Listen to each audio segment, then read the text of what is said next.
ఈరోజు బైబిల్ అధ్యయనం యోహాను వ్రాసిన మొదటి పత్రిక 5వ అధ్యాయం మొత్తం 21 వచనాలు. ప్రార్థన.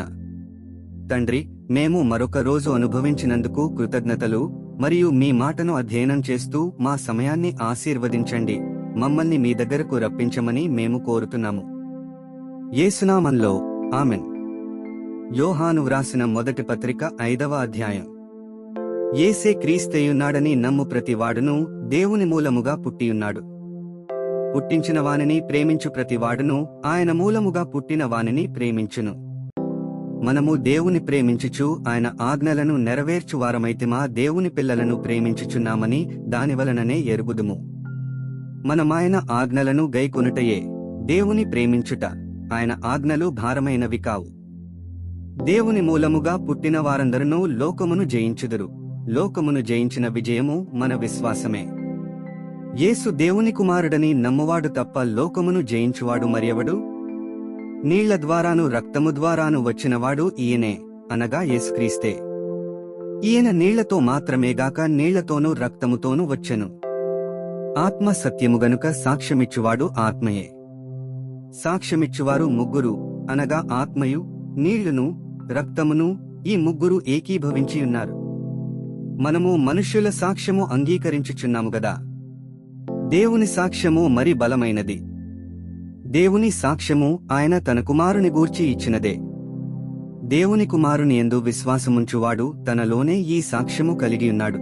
దేవుని నమ్మనివాడు ఆయన తన కుమారుని గూర్చి ఇచ్చిన సాక్ష్యమును నమ్మలేదు గనుక అతడు దేవుని అబద్ధికునిగా చేసినవాడే.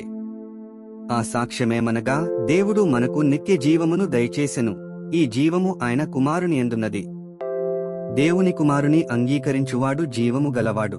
దేవుని కుమారుని అంగీకరింపనివాడు జీవము లేనివాడే.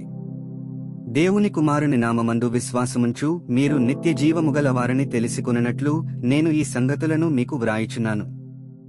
ఆయనను బట్టి మనకు కలిగిన ధైర్యమేదనగా, ఆయన చిత్తానుసారముగా మనమేది అడిగినను ఆయన మన మనవి ఆలకించుననున్నదియే. మనమేమి అడిగినను ఆయన మన మనవి ఆలంకించునని మన మెరిగిన ఎడల మనమాయనను వేడుకొనినవి మనకు కలిగినవని ఎరుగుదుము. తన సహోదరుడు మరణకరము కాని పాపము చేయగా ఎవడైనను చూచిన ఎడల అతడు వేడుకొనును. అతని బట్టి దేవుడు మరణకరము కాని పాపము చేసిన వారికి జీవము దయచేయును. మరణకరమైన పాపము కలదు. అట్టిదాని గూర్చి వేడుకొనవలెనని నేను చెప్పుటలేదు. సకల దుర్నీతియు పాపము, అయితే మరణకరము కాని పాపము కలదు. దేవుని మూలముగా పుట్టియున్న వాడెవడనూ పాపము చేయడని ఎరుగుదుము. దేవుని మూలముగా పుట్టినవాడు తన్ను భద్రము చేసుకొనును గనుక దుష్టుడు వాని ముట్టడు. మనము దేవుని సంబంధులమనియు లోకమంతయు దుష్టుని యందున్నదనియు ఎరుగుదుము. మనము సత్యవంతుడైన వానిని ఎరుగవలెనని దేవుని కుమారుడు వచ్చి మనకు వివేకమనుగ్రహించియున్నాడని ఎరుగుదుము. మనము దేవుని కుమారుడైన యేసుక్రీస్తునందున్న వారమై సత్యవంతుని యందున్నాము. ఆయనే నిజమైన దేవుడును నిత్య జీవమునయ్యున్నాడు. చిన్న పిల్లలారా, విగ్రహముల జోలికి పోకుండా జాగ్రత్తగా ఉండుడి. 21 వచనాలు చదివియున్నాము. ముగింపు ప్రార్థన. ఓ దేవా, మా విలువైన సమయాన్ని నీ వాక్యాన్ని అధ్యయనం చేసినందుకు ధన్యవాదాలు. మా మార్గాలలో నడవడానికి మరియు మన సత్యాన్ని ఇతరులతో పంచుకోవడానికి మాకు ధైర్యాన్ని ప్రసాదించు. మీ పరిశుద్ధాత్మ మాకు మార్గనిర్దేశం చేస్తూ సర్వసత్యంలోకి మమ్ములను నడిపించునుగాక. ఆమెన్.